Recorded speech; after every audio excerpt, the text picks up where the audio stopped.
Hello friends, welcome to Shiksharthi Live. In this session, we shall be discussing trigonometry.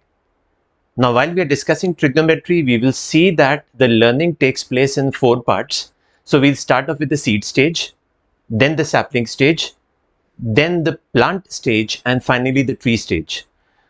Now while we are doing this, what is the objective of 4 different levels of learning which Shiksharthi ensures? The objective here is to make the learning progressive, and then there should be some learning outcome from the progressive learning that you would have had from us. So now when I talk about the word trigonometry, in the very first place I should know what is the meaning of the word trigonometry. So you would see that the word trigonometry can be divided into 2 parts. The first part is the word trigono, which means triangles. And the second part here is metry, which means measurement. So measurement of triangles is what it essentially means. Now when we talk about the measurement of the triangles, what would we measure inside a triangle is either we measure the sides, or we measure the angles, or we measure both of them. Now when we are measuring, what does it indicate? It indicates the magnitude. What is a magnitude? The magnitude reflects or denotes the numerical value per se. Okay, so now when we talk about triangles in trigonometry and we have understood, let's move on to the next stage, which is sapling stage. Okay, and fair enough that trigonometry means measurement of angles, measurements of sides, or measurement of both of them. What is the next thing here? The next thing here is when we talk about trigonometry, we basically talk about a right angle triangle only. So when we are talking about a right angle triangle, let us say the vertices here are x, y, z. And the measure of this side, which is side xy, let's say it is P, where P denotes perpendicular. The measure of the side yz is B, which denotes base, B-A-S-E. And the measure of the side xz is H, which represents the hypotenuse of the triangle.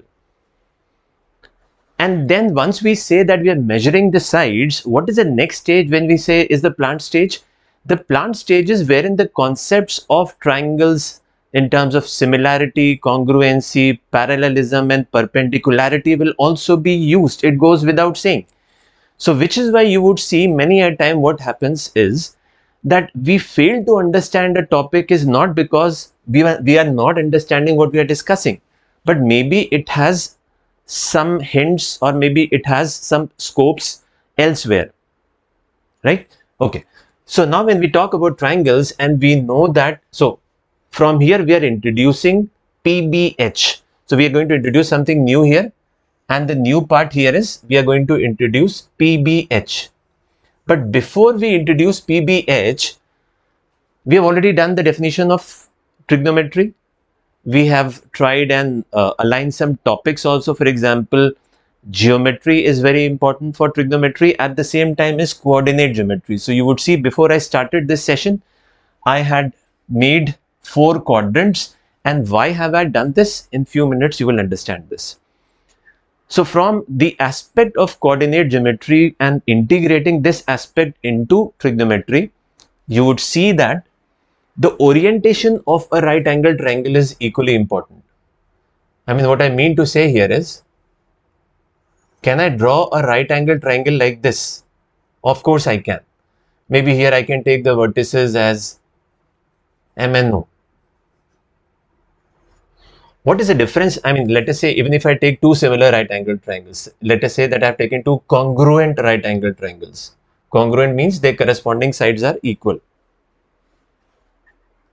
Okay, so even if I have taken these 2, so is there any difference in their orientation? Yes. What is the difference here? We will just see this with the help of coordinate geometry. So what I am doing here is I am drawing 2 lines passing through the center. The center here is this is my y-axis and this is the x-axis. This is the positive side of x-axis. This is the negative side of x-axis. Positive side of y, negative side of y. And let's draw a straight line here. So maybe a straight line like this. Okay. Can I draw a triangle here? Of course I can draw a triangle. So what I am doing here is I am just drawing dotted lines and then I'll convert them into triangles. So this is first triangle that I want you to consider. This is the second triangle I want you to consider. This is the third one that I want you to consider. Let's say order, it is not order specific. Let's say this is the first one, this is the second one. This is the third triangle I want you to consider, and this is the fourth triangle I want you to consider. So how many triangles have I made? 1, 2, 3, 4. Now let us take this angle as theta. Let's take this angle as theta. And please mark the direction also here. So that means the direction is equally important. Now we can use some laws of geometry here. So if I say that, can I say that these two, I mean when I talk about this angle and this angle, these two angles would be equal to each other, so this would be theta. And I have to ensure that this direction is anti-clockwise direction. So the angle that I need to take here is starting from this axis and going on to this.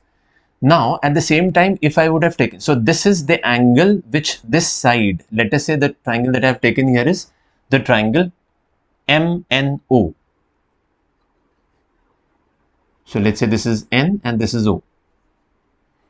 So this is the angle which the sides MN makes with the positive direction of x-axis.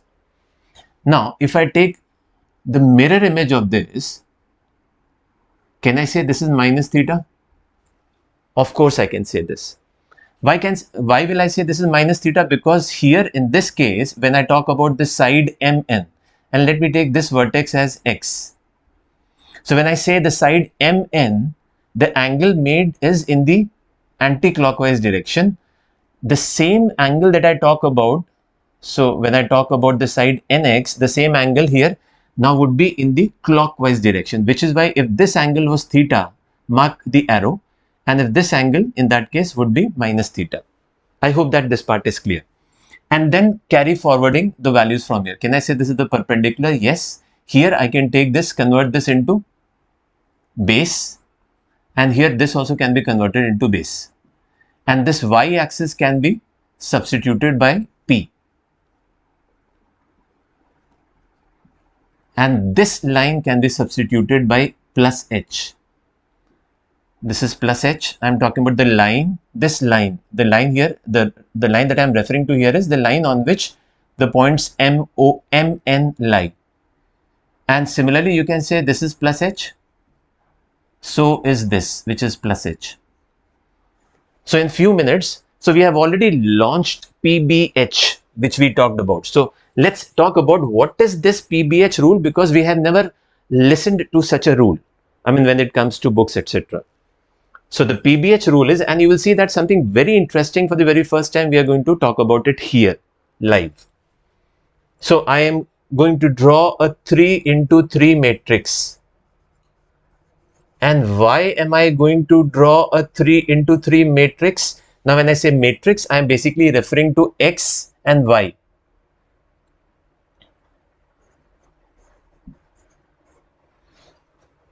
Okay, so can I say X, Y and Z? Yes, I should, because it is a 3 into 3. So let's talk about the PBH rule. So PBH I am going to write 3 times.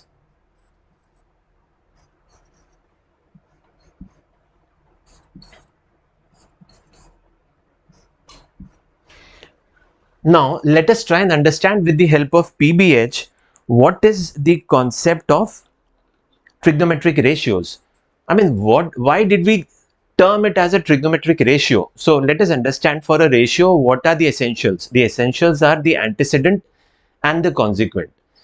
I mean, in plain and simple terms, if I say I'm not discussing a ratio, I want to discuss a fraction.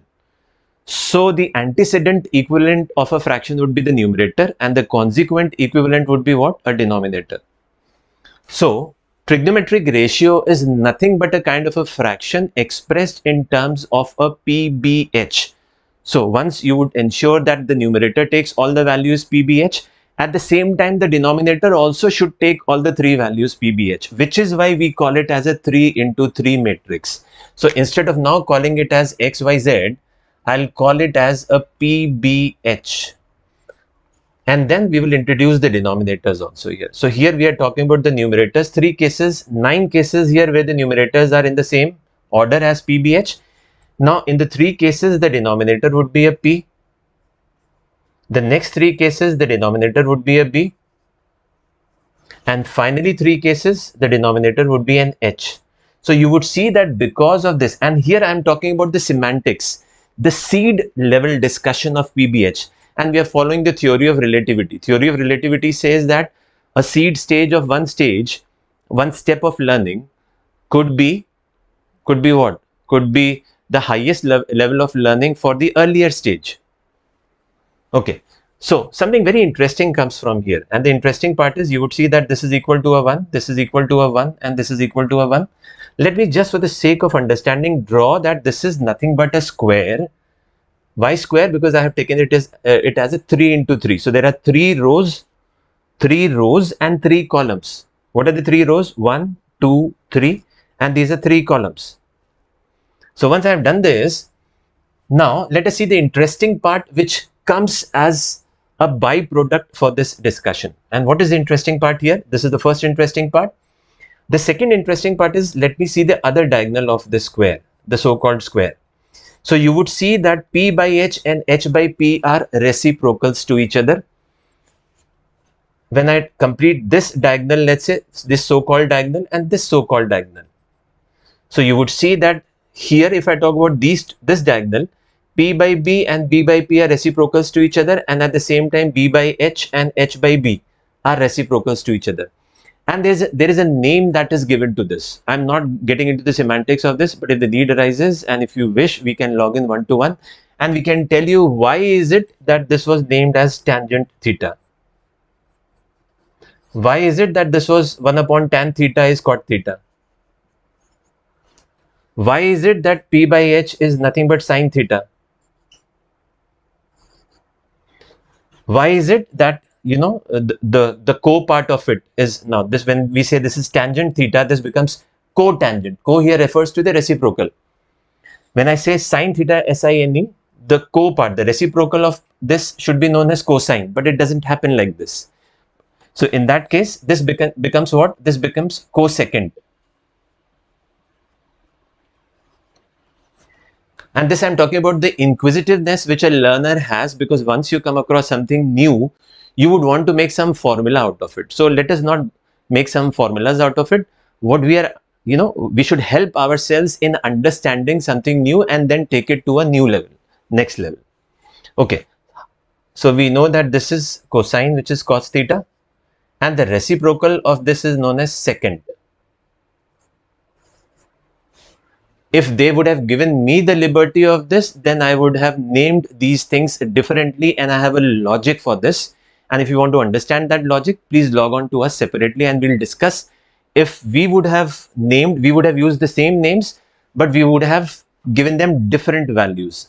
I hope few minutes back when I was talking about cotangent, tangent theta, from there only you'll get the answer as to the new names that we would have given to this discussion. Anyway, so this is the PBH rule. Now, once I discuss this PBH rule, why did I discuss this? Because many a time, we as learners, we tend to mug up things. But if you remember this 3 into 3 matrix, which is PBH, once I need to give, you know, the numerator all the 3 values, which is PBH, and one by one, I need to give the denominator values as either P or B or H. In that case, it becomes a 3 into 3 matrix. So a learner essentially will not be required to mug up anything at all, and this will be just at your fingertips. Okay, from here, so let us say this is the first discussion that I have started doing with the help of orientation. With the help of orientation, I talked about the PBH rule. With the help of the PBH rule, I introduced the concept of trigonometric ratios.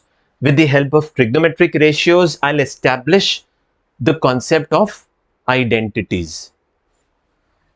And I remember my school days, identities, learning identities was a pain. But we'll try and make that pain pleasurable here. So, if you just look here, and all I'm asking you to do is, let us say that we will just, you know, have a man-to-man dealing. What is man-to-man dealing here? In this case, we will just focus on this row, the first row. So we have what? We have 1, we have cot, and we have cosec.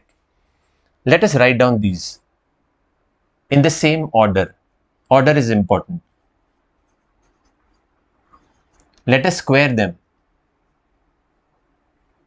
This is the first identity that you get.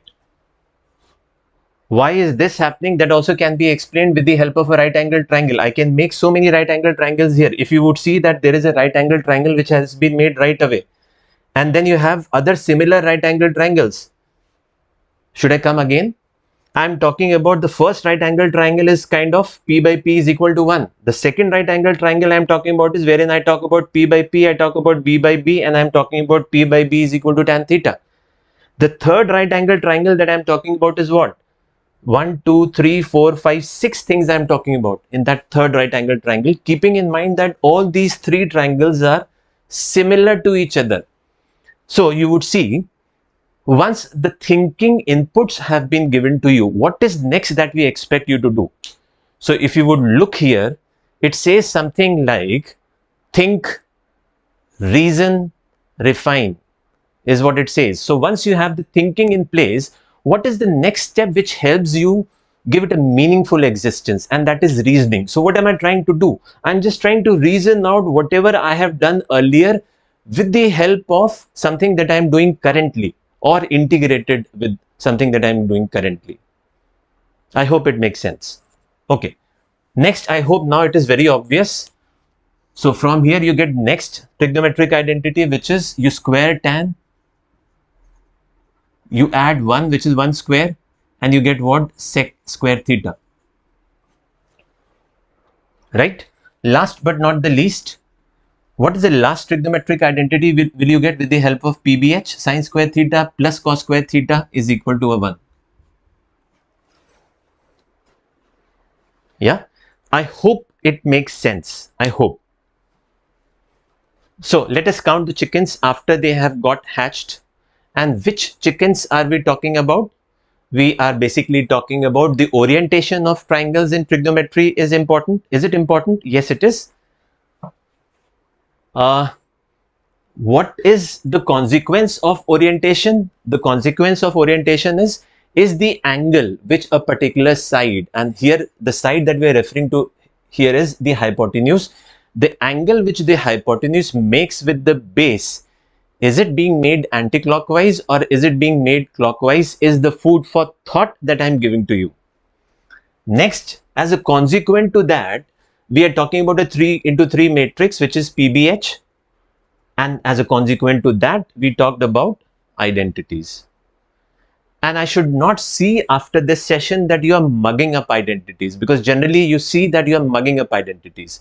Now, how is it going to help me? That is dependent on the questions. So I basically, when I solve questions in terms of when you have to prove that LHS is equal to an RHS, what I do essentially is I use the PBH rule to prove. For example, if I had to prove this, so you would see that the basic learnings either in a CBSE book or in a state board book or in an ICSE book or any other IB board book you will come across, you get some very basic questions which are already established facts in terms of identities or formulas, and they will ask you to do what? They will ask you to prove this.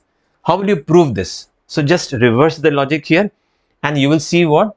You are basically using, at the helm of everything, you are basically using what? Hypotenuse square is equal to a p square plus a b square, which is nothing but the byproduct of a right angle triangle, which is Pythagoras theorem, is what we are using.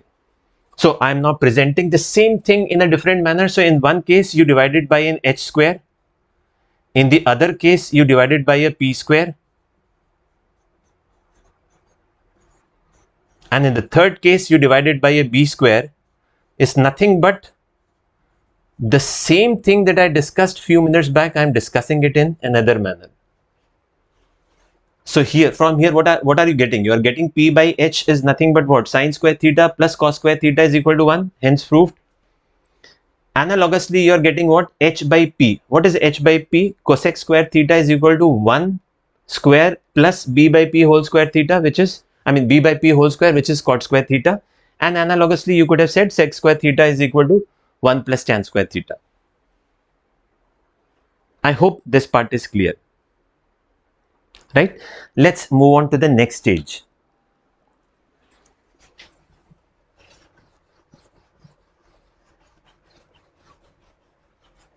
So we'll be using the PBH rule only, but we will see that how to use that PBH rule in terms of getting the values, getting the measures of the angle. So as of now, we were using what? We were using the sides, and we were trying to establish the angles associated with the identities, is what we were trying to do.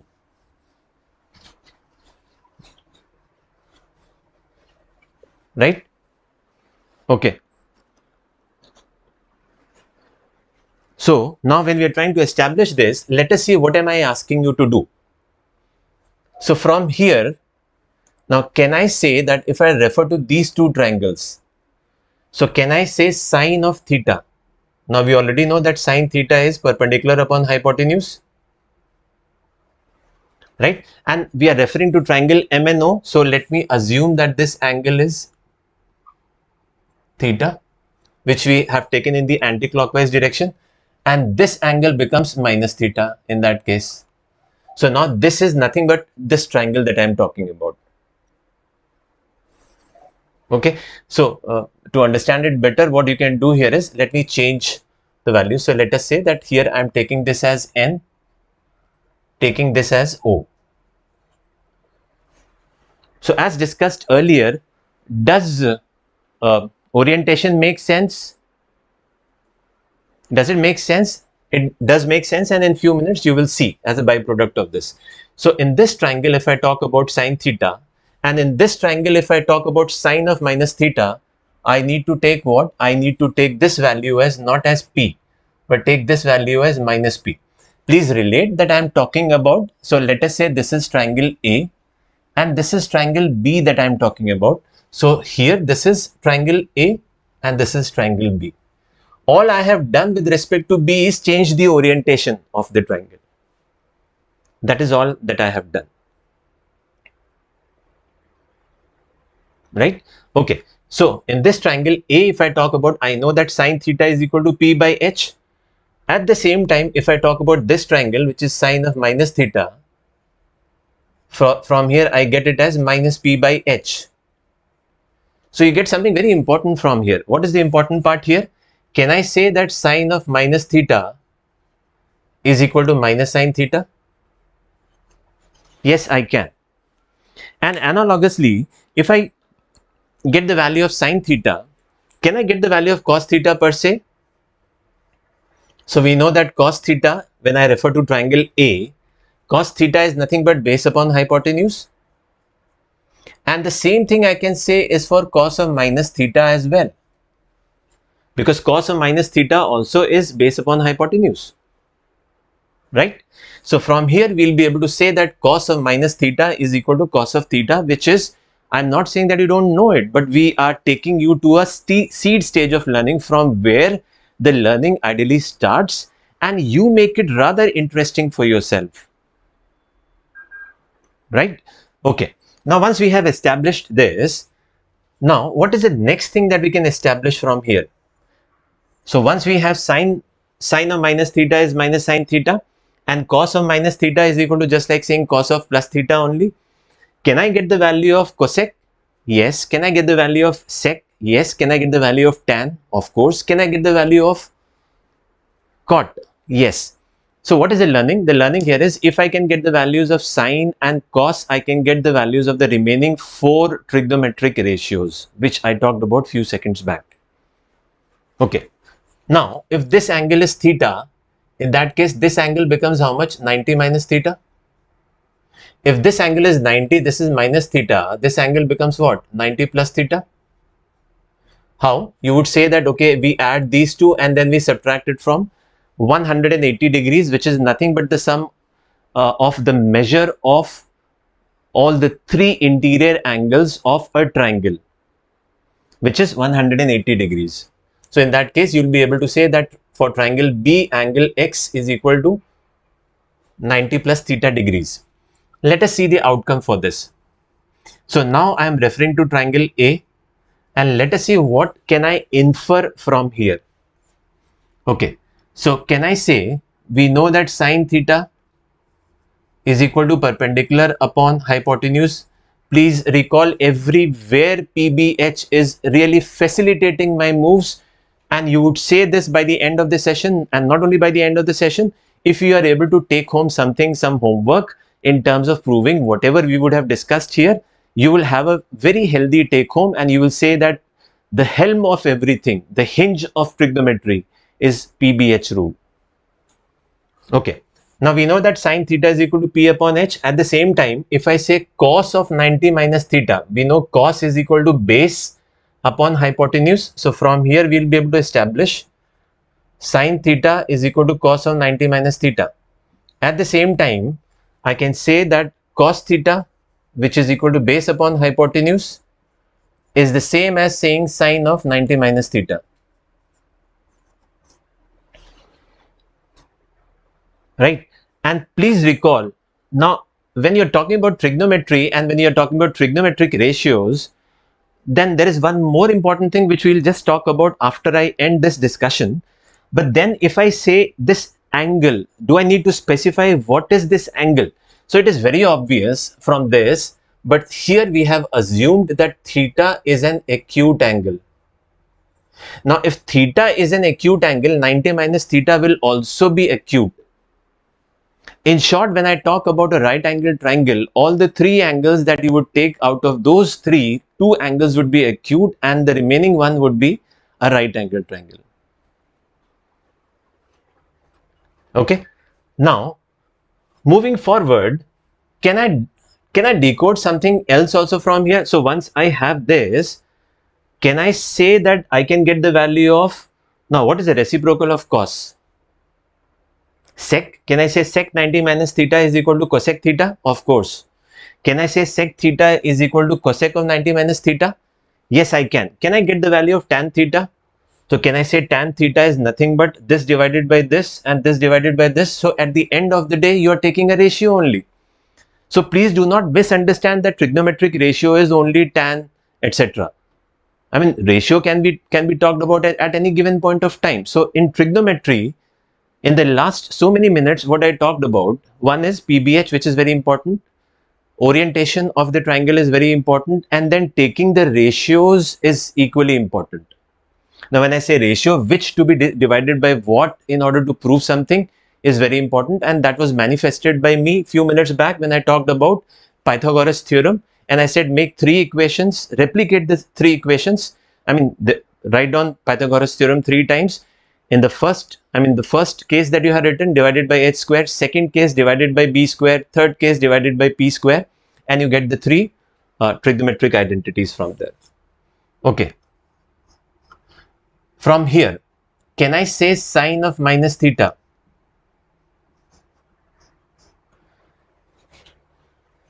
Now, sine of minus theta is minus p by h, which is just like saying cos of 90 plus theta is equal to base upon hypotenuse.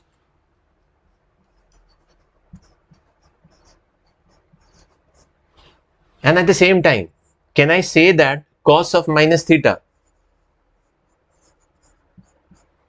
is nothing but just like saying sine of 90 plus theta? And then few minutes back, I talked about you have to combine things. Learning becomes progressive only when you combine one thing with other. It has to be a catenated form of learning. You cannot say that this, can I use it in isolation? Of course you can, but then it is better to make it progressive in terms of combining things and then making it progressive. So when I combine this and this, I'll be able to say that minus sine theta is equal to cos of 90 plus theta. And then I'll be able to say that sine of 90 plus theta is nothing but cos theta only, because cos of minus theta is nothing but cos theta. At the end of the day, it is all about PBH. If you wish, you can write all these things in terms of PBH. So what is cos of minus theta? B by h.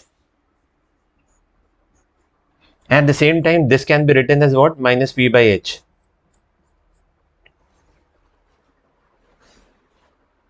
Right? Okay. Let's take this to the next level. Now, when I take this to the next level, let us see what am I talking about.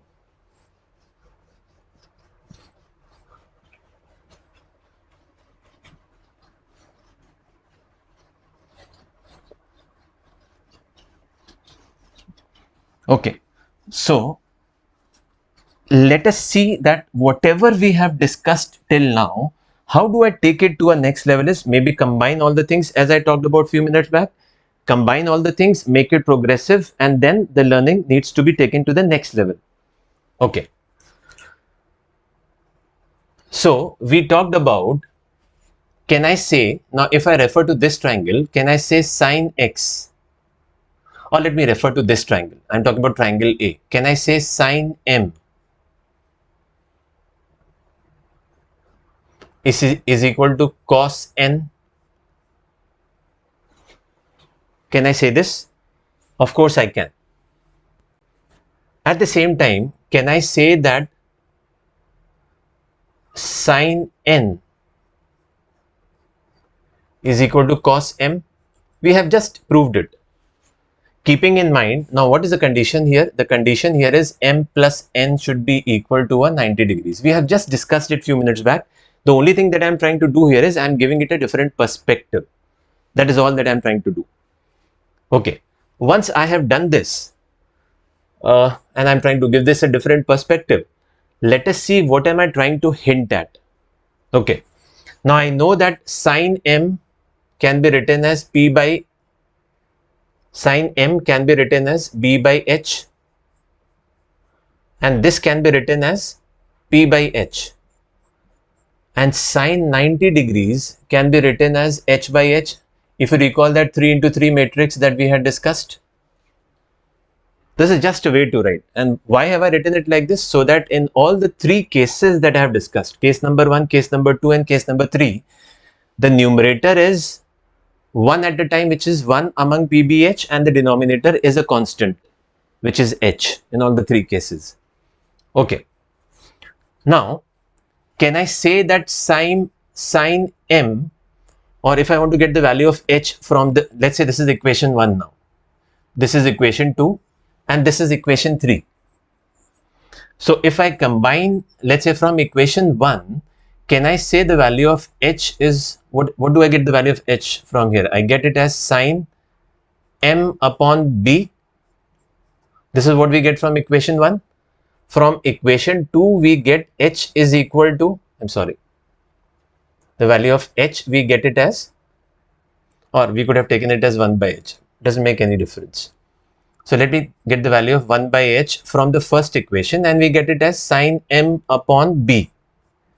From the second equation, we are getting 1 by h. From the second equation, we are getting it as sine n by p. And from the third equation, we are getting, and instead of 90 degrees, I am writing it as sine o now.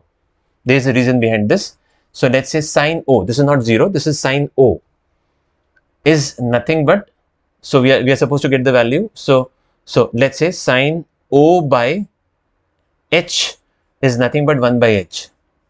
Now when I combine all the three, because I know that 1 by h, 1 by h, 1 by h, I can combine all the three. So I get sine theorem. This sine theorem is very important. Whether it is taught to you or not, that doesn't make any difference, as long as you want to take your learnings to the next level. This is very, very important.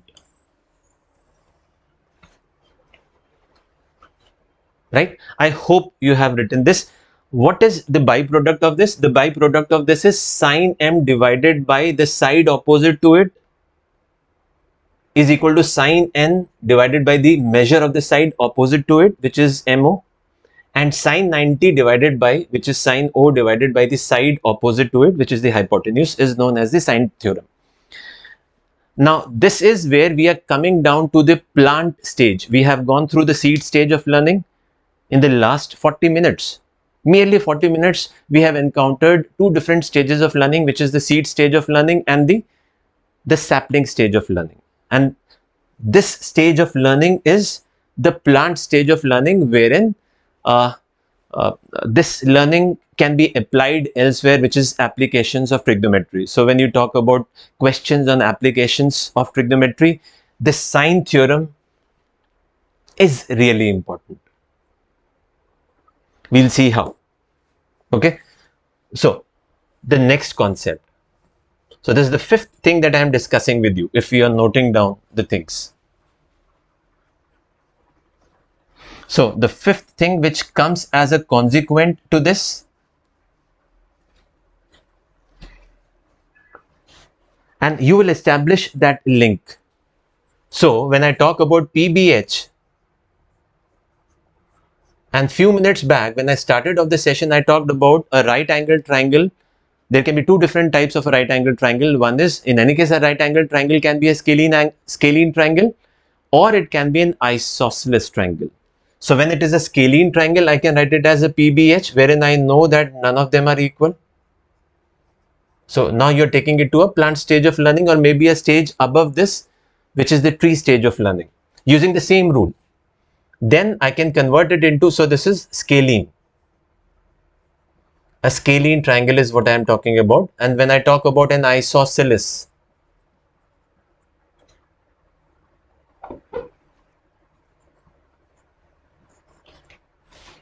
so when I talk about the isosceles triangle, I can say that now I know that hypotenuse is the largest side in case of what? In case of a right angle triangle. So I can have one isosceles triangle like this, and at the same time I can have another isosceles triangle like a BBH. So what I am going to do after this is I am going to establish the trigonometric ratios of some important angles from here, and that importance I will not decide. This concept itself is going to decide the importance of which angle, which is the most important angle among them. So when I am talking about an isosceles triangle, these two are isosceles triangles, but these are scalene right angle triangles. I'm sorry, not the word isosceles. I wanted to use the word right angle triangle. So these two triangles are scalene right angle triangles, and the one that I'm going to draw now is one between them, which is, I can take this as a PPH.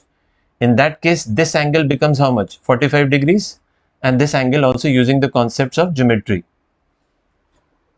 Till now, I have used, or we have used, and we have come down to three different stages of learning in the last 45 minutes, and we have used the concepts of geometry and coordinate geometry to facilitate the discussion on trigonometry. So you would see that the most important angle, the sine of which, or the cosine of which, or the tangent of which, or the cotangent of which, or the secant or the cosecant of which, should be known to you. And as discussed earlier, I need not mug them up. If I know sine, or if I know sine and cosine both, I can find out the remaining four different trigonometric ratios. Okay, so when I do that, so can I say that now if I take, let's say I'm naming this triangle as XYZ again.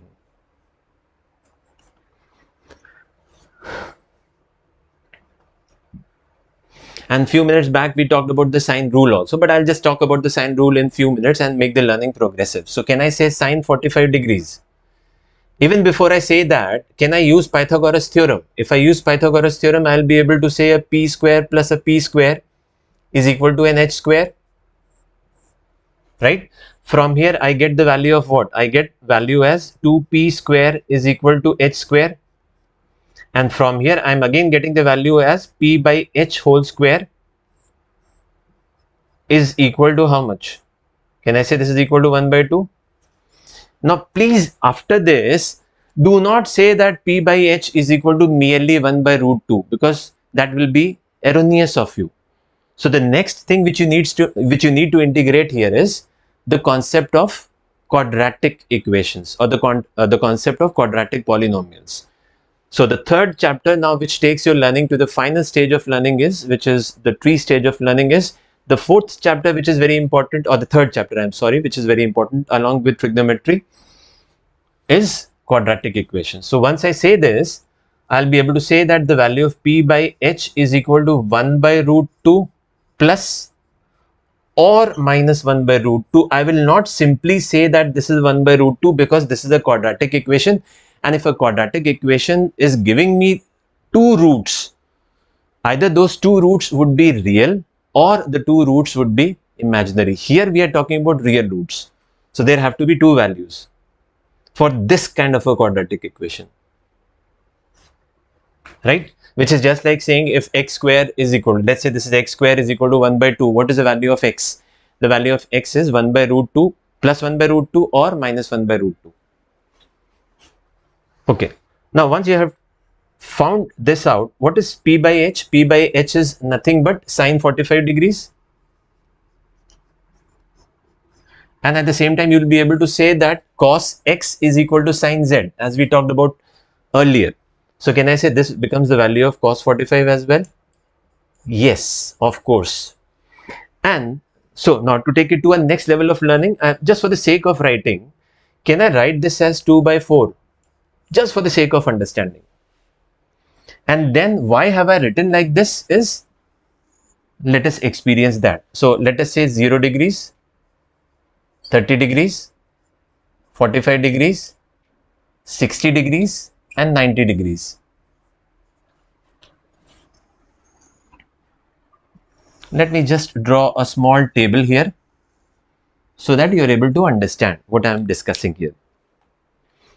Okay, so once I have written this, and now I am interested in finding out the sine values. So I am referring to sine and then I am talking about cosine. I am not interested in finding out any other value because, as discussed over multiple times, that if I know the value of sine and if I know the value of cos, I can find out using trigonometric identities, ratios, etc. I can get anything that I want to find out.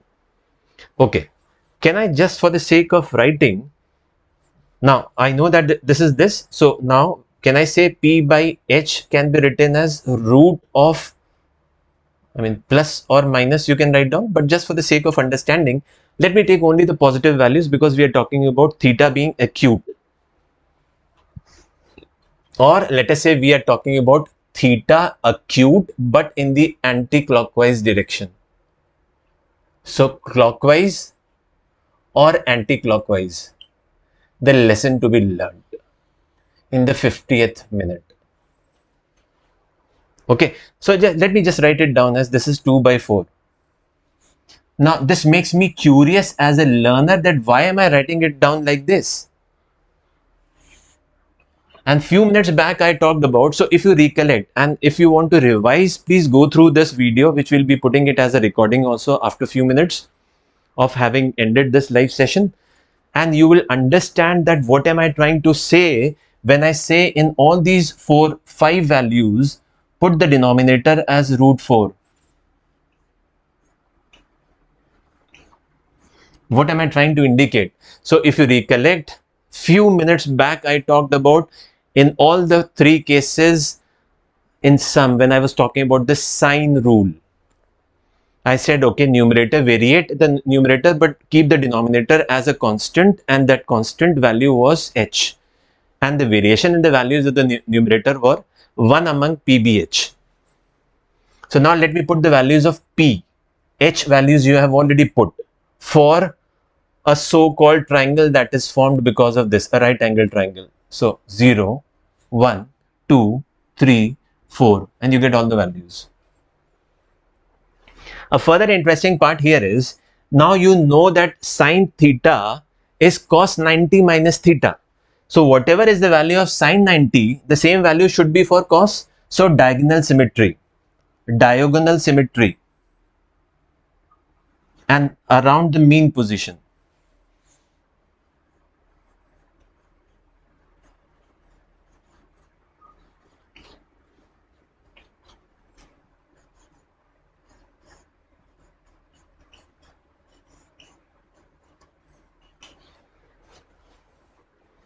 Hope you understood this. I'm not saying that you do not know the values of this, but what I'm trying to tell here is half of the time our brain is occupied with the insignificant things. The insignificant things are rote learning. Please don't focus on rote learning because rote learning has helped nobody.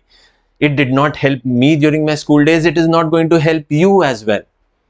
Now, what is rote learning? Oh, how much was sine 30 degrees? Oh, sine 30 degrees was root 3 by 2. And why did you err here? You erred because you had subscribed to rote learning. And if you make the learning interesting, you don't have to mug up anything at all because that interesting part will be a part of your recapitulation. Right? Okay. So I hope I was able to make this thing clear. Last but not the least, the thing that I'm going to discuss here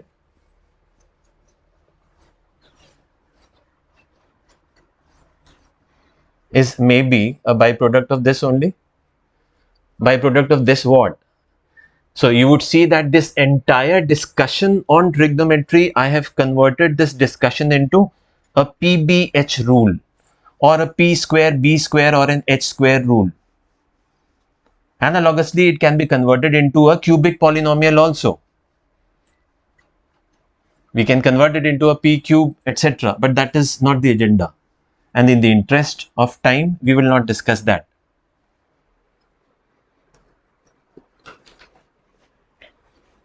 So what I'm suggesting now here is, let us say there are two things that I'm going to discuss. One, now let us, just for the time being, let's make a parody out of this. Though we talked about PBH, but I'm asking you to write BPH. Why am I asking you to write? Because B is just like x-axis, P is just like y-axis, and H is just like z-axis of discussion. And make a parody out of this. Though we started off with PBH rule, but we are ending on BPH. And just for the sake of making a parody again, because I feel that if I cannot cut a joke when I'm doing something uninteresting or interesting, my learning does not move on to the same level or to the next level. So please cut jokes when you're learning something. Okay.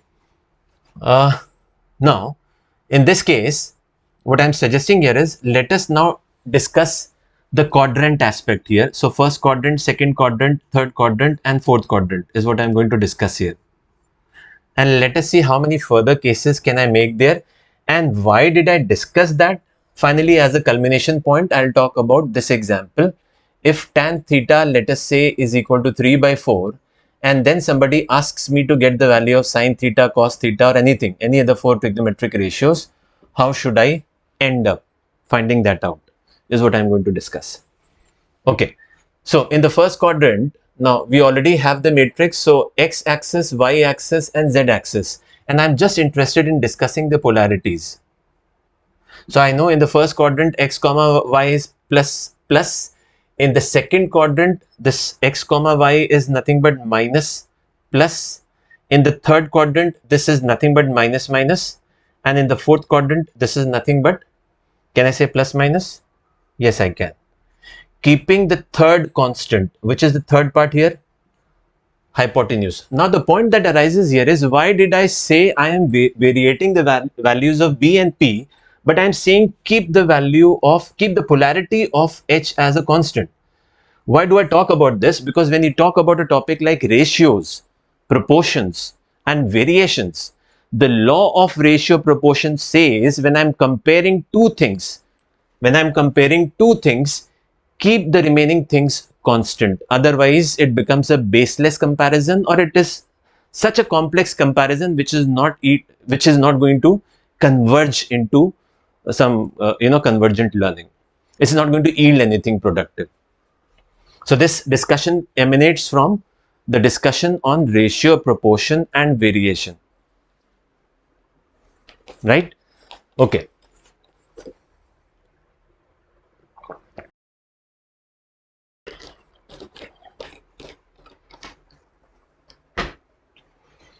Now, what I am suggesting here is, just take the opposite values, opposite polarity values. So, for example, if this is minus, this becomes plus, plus becomes minus, plus becomes minus. Minus becomes plus, minus becomes plus, plus becomes minus. Plus becomes minus, minus becomes plus, plus becomes minus. So, you are getting a kind of 8 cases. And why did these 8 cases come into picture? Because any two of these will be a part of a numerator or a denominator in a respective trigonometric ratio. For example, let me talk about this case here as a culmination point. So now I know that tan theta is equal to perpendicular upon base. So this could be either plus 3 by plus 4 is what I am saying, or this could be minus 3 by minus 4 is what I am discussing, which is why I asked you to take both these cases. right? Now, when I've taken these two cases and I know that if I have to find out the value of sine theta here, and I know that in this case, I know that sine theta is a perpendicular upon a hypotenuse. Cos theta is a base upon a hypotenuse. Let me just focus on sine theta and cosine theta only for the time being. Now, what are the two values? Now, a sine theta doesn't require a base. So, I'll get two outcomes here. And analogously, I'll get two outcomes here. In the first outcome, I'll take, let's say, -3. In the second case, I'm going to take what? A +3. And the same thing here you're going to say. In one case, you're going to take it as -4. In the second case, you're going to take it as +4. The denominator using Pythagoras theorem, the hypotenuse comes out to be a 5, let's say. But then you'll have to see the polarity of this 5 as well. No. Why will I not see the polarity of this 5? Because I know that when I'm talking about two things at the same time, the third thing needs to remain as a constant. Meaning thereby, if tan theta is a positive entity, all I need to check here is tan theta will be positive in which quadrants, keeping in mind that I'm using P and B only. So I am basically talking about first quadrant and third quadrant. Please listen to me very carefully because this is the final stage of learning that we are doing. If I'm saying tan theta is equal to 3/4 and using the table that I have given to you, I know that tan theta is equal to 3/4 is possible only when I am talking about their polarity being the same. So I'm basically referring to these. These were just for the sake of understanding. Please focus only on the upper part, not the lower part per se. So I am basically talking about plus plus or I am talking about minus minus. So that means if tan theta is equal to 3/4 and the question does not tell you that theta is either clockwise or anti-clockwise, you need to consider both the cases. You can't neglect them. So when you're considering both the cases, which quadrants will you talk about? You will talk about either the first quadrant or the third quadrant. Now, then you need to check that, when tan theta is equal to 3/4 in the first quadrant and the third quadrant, what could be a possible value that can be formed for sine theta? So you will say sine theta is perpendicular upon hypotenuse, which is 3/5. Now, in the first quadrant, perpendicular upon hypotenuse. So both polarities would be used as plus plus, which makes it 3/5. And in the third quadrant, again, when you are talking about, so in the third quadrant, P by H becomes what? -3/5 is what I had already talked about. So what is the moral of the discussion? The moral of the discussion is if tan theta is equal to 3/4 and the question does not tell you that theta is clockwise, anti-clockwise, acute, etc. or obtuse. In that case, what is the value of sine theta? There will be two different values of sine theta. But if it specifies that theta has been taken in the anti-clockwise direction or in the direction of the positive hand of x-axis, that means you are basically talking about the first quadrant only. Now, when you are talking about the first quadrant, if tan theta is equal to 3/4, in that case, sine theta will be 3/5. What is the homework? The homework will be given to you shortly in the description. Shortly. The homework here is find out the values of all the remaining 5 trigonometric ratios if tan theta is equal to 3/4, but you will do this homework once you have gone through the entire recording, which essentially talks about the PBH rule. I hope I was able to do my best in these 60 minutes. If there is something which you feel that we should touch, please let us know so that we can do similar kind of real-time sessions or live sessions for you. If you have some specific questions, if you feel that you want to use PBH rule with all the questions that you have done till date, try them out. If you fail to do it, our mentors can help you out. And what is the best way of reaching out to our mentors is, please visit our website, which is fairly easy to remember, which is shiksharthi.co.in. And then you simply need to go on book an appointment page and book a 15-minute slot for you, in which please give the description that this is what you are looking forward to. You want to discuss question number such and such from this book, etc. Right? I hope we were able to learn something today, and this takes your learning to a next level. Thank you so much. Until next time we meet, goodbye.